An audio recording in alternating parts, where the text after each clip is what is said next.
Hindi pa rin po natatapos ang issue kay Sampaguita Girl at sa security guard. Marami kasing mga netizen ang nagkakaroon ng kani-kanilang opinyon at kanya-kaniyang panig hinggil sa dalawa. At balibalita nga ngayon ang di umano ay pagsamon o ipapatawag ng PNP si Sampaguita Girl upang magpaliwanag ng kanyang side. Ipapatawag ng Philippine National Police Civil Security Group #PNP #CSG ang nag-viral na Sampaguita vendor matapos nga ang pagkakaroon nila ng engkwentro ng isang security guard sa isang mall sa Mandaluyong City. Well, ito po ay ang Mega Mall. Yan po ay pinangalanan sa mga social media. Ayon pa nga sa PNP CSG ay iimbitahan nila ang binansagang si Sampaguita Girl para nang sa ganon ay makuha ang kanyang panig. Ito ay bahagi na rin ng preliminary investigation upang matukoy kung may probable cause para sampahan ng administrative complaint ang gwardiya sangkot sa viral video. Matatandaang humarap na sa mga pulis ang security guard noong Lunes, January 20.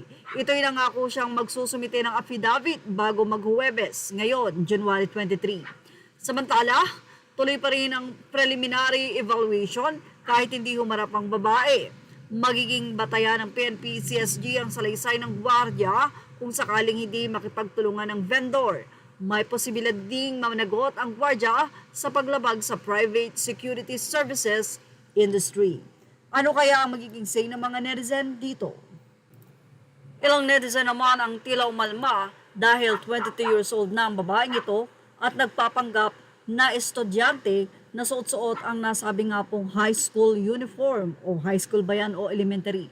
Isa nga daw itong panggagancho ang panloloko pero tila wala daw gagawin para kay Sampaguita Girl na nagpanggap na estudyante pero siya ay dalaga na. Well, narito po ang naging say ng mga netizen.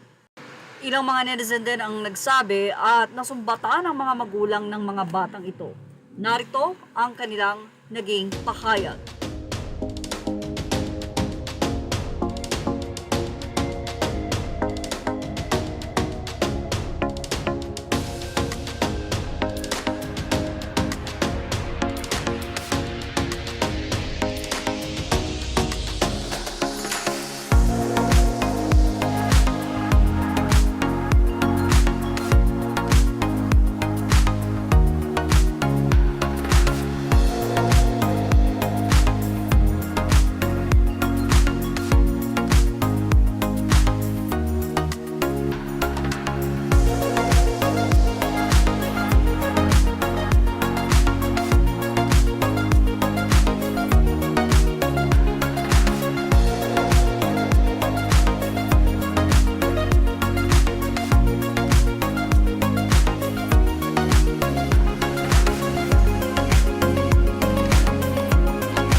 Sana nga daw ay maging balanse ang nasabi nga pong pag-interview sa dalawa at sa nasabing pag-iimbestiga hinggil kung mayroon nga bang nagawang hindi maganda ang gwardiya, mayroon ba siyang na-violate at ganoon din naman ang 22 years old na si Sampaguita Girl sa kanyang pagpapanggap.